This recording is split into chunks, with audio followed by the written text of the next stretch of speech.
Hola, salut à tous, chapitre 54 de Kagura Batiela. Et le titre du chapitre, c'est Amitié. Au début du chapitre, Shueisha nous met Yura, le chef de Ishaku, prend la parole. Et apparemment, le chef, c'est vraiment le gars qu'on nous vend depuis le début. Parce que je me disais que une organisation aussi importante va pas révéler son leader aussitôt dans le manga. Mais apparemment, c'est vraiment lui. Parce qu'en gros, on nous montre genre un arbre, il y a des oiseaux dessus qui sont en train de chanter. Lui, il parle et il fait. J'ai globalement saisi la conduite du Kamilabi. Pour se préparer à nos assauts, des renforts ont été envoyés dans chaque forteresse.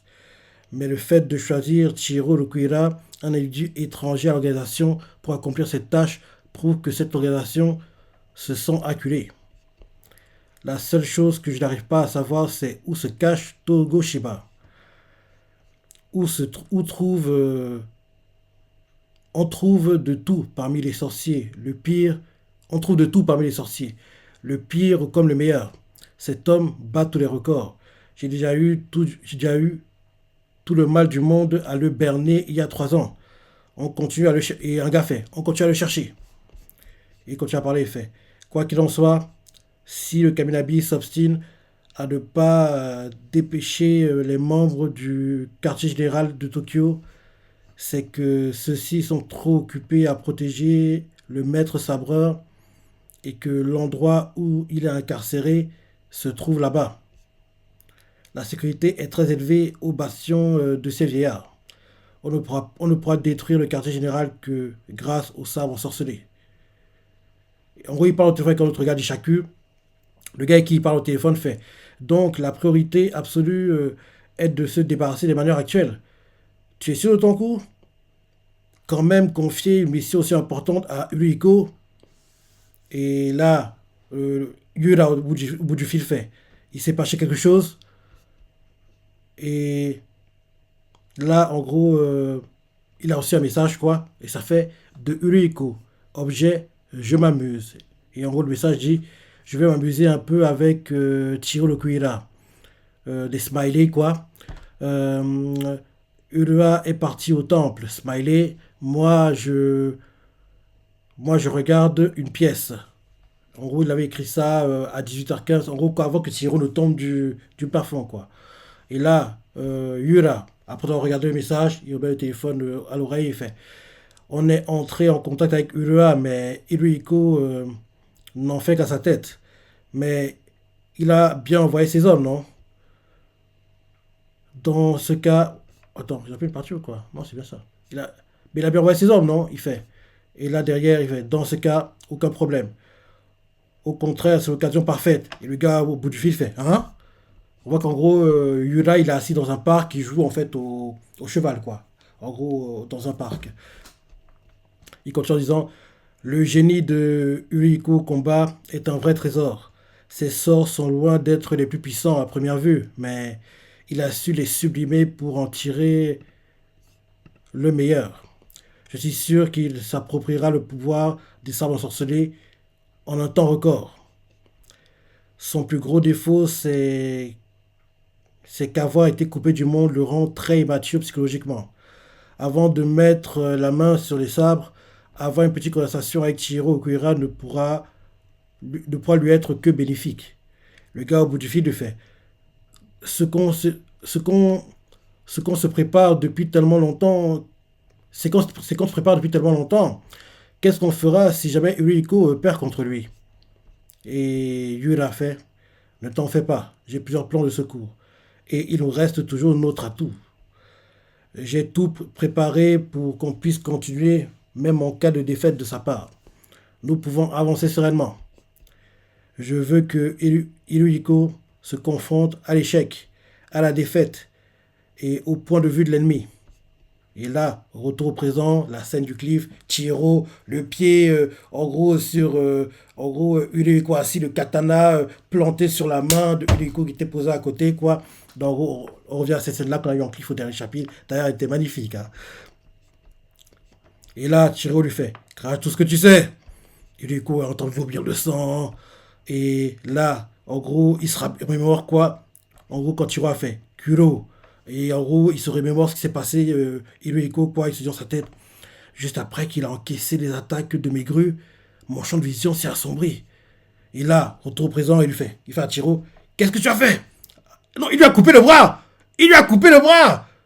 Ah, en fait, il lui a coupé le bras et il a planté son épée sur l'emblème d'Ishaku sur la main droite de Hirohiko, quoi. En gros, il a coupé le bras droit, il a coupé vers le coude, ouais, vers le coude. Il a coupé vers le coude comme ça, et en gros, le bras, on le voit sur en gros, une chaise à côté. Non, il a coupé les deux. Il a coupé les deux. Il a coupé les deux. Il a coupé les deux bras, en fait. Il a coupé les deux bras. Ok. C'était tellement vite, rappelle-toi au cliff. L'enchaînement, le noir, il apparaît devant Uluiko et le gars est assis et il lui fait dis-moi tout ce que tu sais. C'était le cliff. Donc, on n'a pas vraiment vu comment il a tranché, quoi. Donc, il a coupé les deux bras. Il a coupé vers le coude à chaque fois. Donc, en gros, on voit le bras gauche, quoi.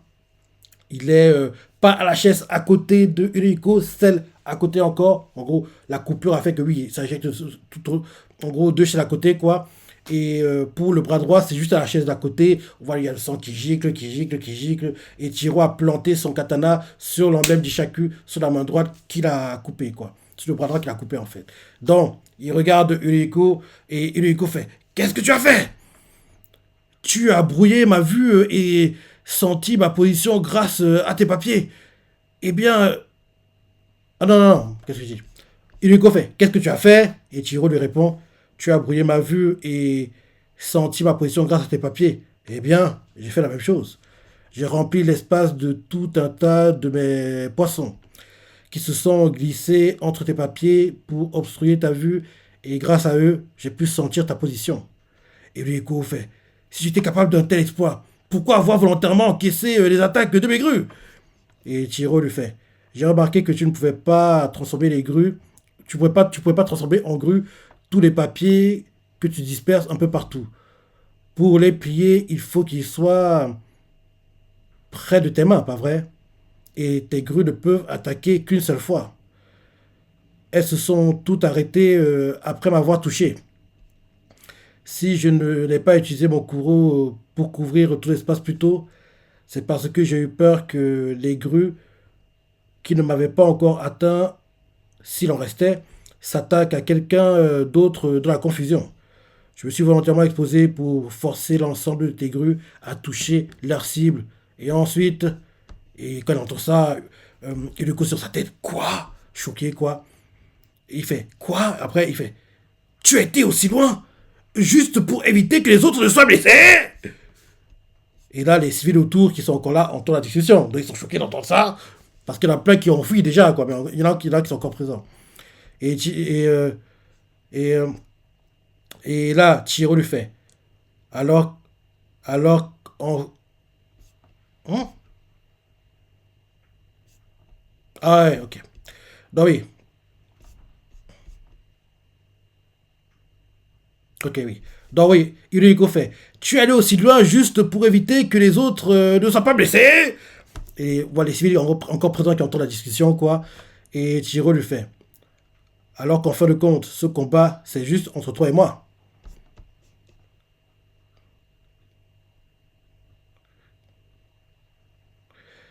Ça m'est égal tant qu'ils sont indemnes. Ces regards qui m'ont lancé sont inévitables.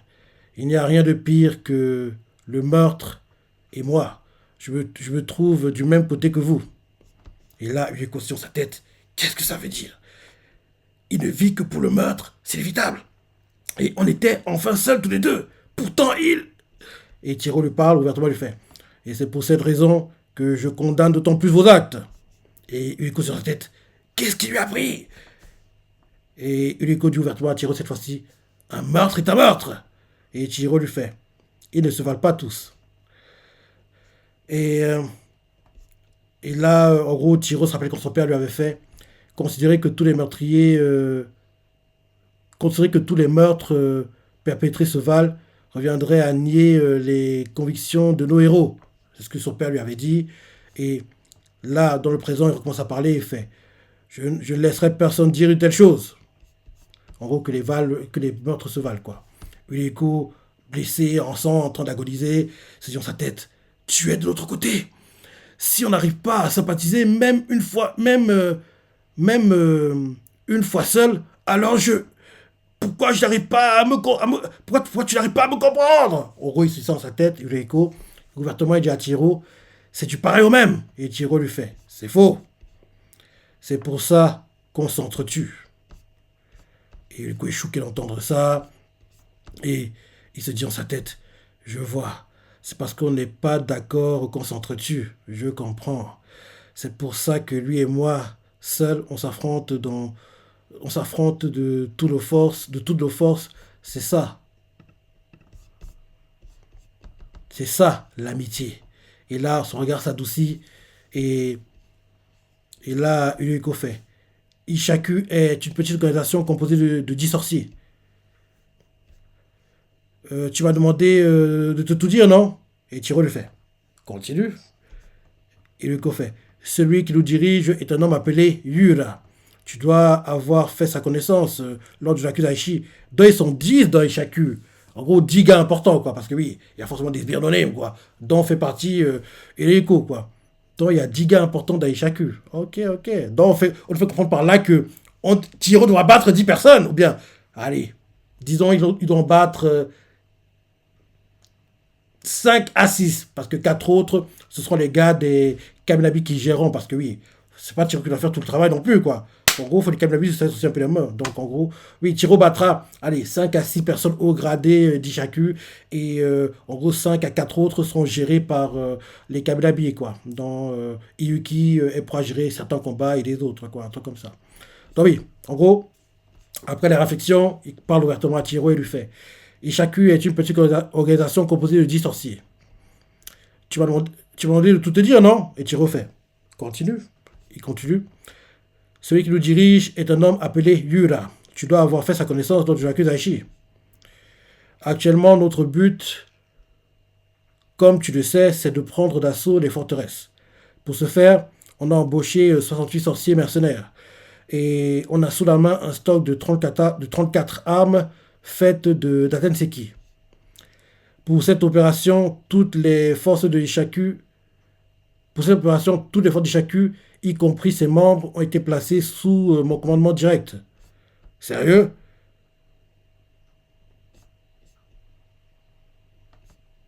Et là, on retourne à Ura, quoi, au parc. Il a fini de faire du jeu au cheval, quoi. Il fait, je vois, toujours au téléphone, la sécurité a été renforcée dans chaque forteresse. Et à mon avis, ils ont aussi pris d'autres mesures plus fortes. Je pense que c'est une bonne décision. C'est une bonne décision, mais un sacré pari d'aller jusque-là. On avait enfin réuni assez de mercenaires pour en envoyer aux 4 forteresses et rivaliser avec leurs gardiens. Tout miser d'un coup, ça lui ressemble bien. J'en suis tout excité. Il semble, il semble obsédé par le temple Senkutsu. On dirait que notre atout ne lui plaît pas beaucoup. Et là, on montre le temple Senkutsu, quoi. On voit qu'il y a plein de sorciers qui s'y dirigent. On voit Samura, oui. Samura, et quelqu'un fait Maître Samura, nos ennemis ne cessent d'affluer. Et là, on voit qu'il y a plein de morts, c'est ça. On voit que Samura est attaqué par des racines de partout. Et en gros, même que son pied gauche a été. Ah non, c'est pas lui, j'ai eu peur. En gros, il est attaqué de partout comme par des racines. Plein de bouddhistes sont tués. Le temple est en train d'être détruit. On dirait en fait qu'un arbre est en train de pousser dans le temple. Donc, en gros, il détruit tout le temple, quoi. Les racines, quoi, qui s'éparpillent dans tous les sens. Et là, retour au théâtre et Elohiko fait. Pour des raisons personnelles, j'ai décidé d'envoyer toutes nos forces au temple Senkutsu. Désolé d'être le seul à ne pas faire le poids, mais très bientôt, on se tiendra sur le même ring. Les préparatifs touchent à leur fin, et cette fois, on pourra s'entretuer d'égal à égal. De plus en plus d'ennemis nous envahissent. Et là, ensuite on change de point de vue, on retourne au temple Senkutsu, on voit, euh, euh, pas Iyuki, euh, c'est pas Iyuki, ça commence par un I aussi. Ça commence par un I aussi, je crois. Akuli. Ah, on voit Akuli. En gros, il entend une discussion. Quelqu'un fait de plus en plus d'ennemis nous envahissent. Ils ne vont pas tarder à entrer ici. On voit le gars qui se sentait protégé, quoi. Comment il s'appelle déjà? Euh, Comment il s'appelle déjà? Comment tu t'appelles? Urua. Ouais, j'ai du mal avec les noms aujourd'hui, hein. On voit Urua qui fait. Ça sent mauvais. On ferait peut-être mieux d'évacuer. Une autre personne avec lui fait. Le garçon ne pourra pas récupérer si on se déplace. Il parle de Akuri. Et là, Urua fait. Ça fait à peine 10 minutes. Et la personne qui est censée soigner Akuri fait. Et les préparatifs? Donc quelqu'un fait. Ça avance, c'est presque prêt. Et là, ensuite, quelqu'un fait. C'est dangereux ça. On voit qu'en gros, oui, les racines se répandent de partout, détruisent les statues bouddhistes, c'est ça.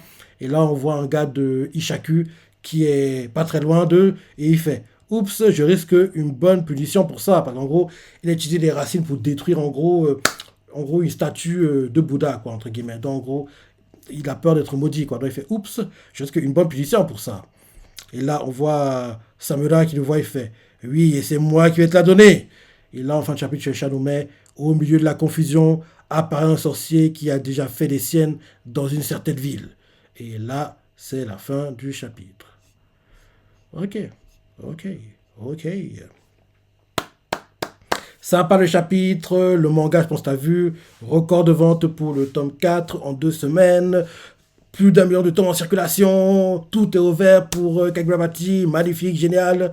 Donc là, maintenant, c'est attendre d'abord d'un premier temps qu'il arrive en France et dans un second temps, avoir le fameux l'animé arrive prochainement. Parce que on l'aura, je pense, au plus tôt Jump Festa, pas cette année, hein. En gros, en gros, décembre 2025. Décembre 2025 ou décembre 2026. C'est en gros, c'est sur un an, quoi. L'ouverture où on aura le fameux l'animé arrive prochainement. Parce que logiquement, d'ici à Jump Festa 2025, quoi, en fin d'année prochaine, en gros, on devrait avoir atteint la centaine de chapitres. Et je vous dis qu'il va attendre qu'on ait une centaine de chapitres. Comme ça, quand l'animé saison 1 viendra, qui logiquement durera sur 2 cours, en gros, on aura déjà le contenu pour la potentielle future saison 2 de 2 cours. Parce que là, l'arc qu'on vit actuellement, là, c'est l'arc qui est censé, en gros, se clôturer pour, logiquement, la fin de la future saison 1, quoi. En gros, là, c'est, on va dire, le deuxième cours de la saison 1 qu'on est en train de vivre actuellement en manga, quoi. Parce que, logiquement, la saison 1 va durer sur 70 chapitres. Et là, on est au chapitre 54. Ouais, 54. Donc, oui. En gros, là, on est en train de se rapprocher de la clôture de la première saison de l'animé. Bref, bon chapitre, tu vois ce que tu as pensé, les parties que tu as préférées, laissez commentaires, like. Allez, salut.